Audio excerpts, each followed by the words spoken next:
Salutare YouTuber, sunt Plăcintă Mihai, reprezentatorul paginii oficiale reparație pe căile top simplu și rapid. Și pentru voi am astăzi un mic tutorial despre acest computer, un Pentium 3, un Compile IPAQ desktop. Așa, singura problemă care o are este portul video VGA din spate. Cum vedeți, joacă. Cablul este nou. Așa, să-i dăm drumul.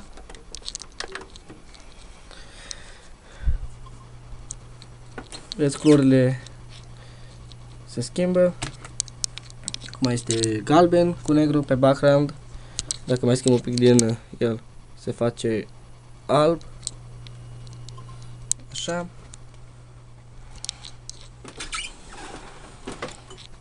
Deci portul este de vină. Așa, a intrat și în BIOS, mai bine, se vadă mai clar. Vedeți? Port VGA este de vină. Acum voi închide PC-ul și vă voi arăta și vouă cum se poate repara foarte simplu și ușor această problemă a portului video VGA.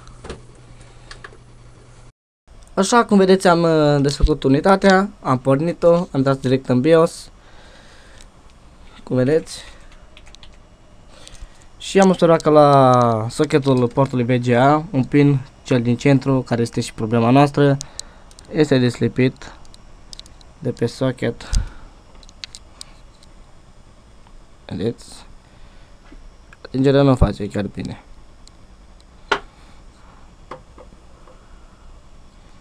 Vedeți?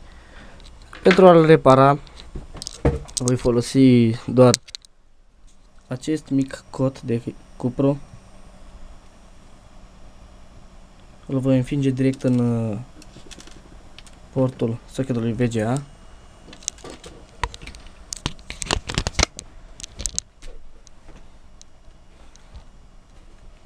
Cu grijă să nu produc un scurt-circuit.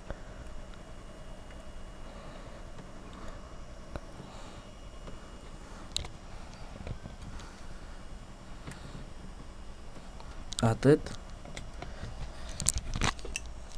A fost înțepenit bine, se poate vedea.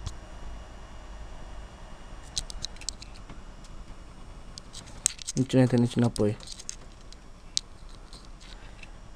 Așa, atât de simplu a fost să repar un port VGA.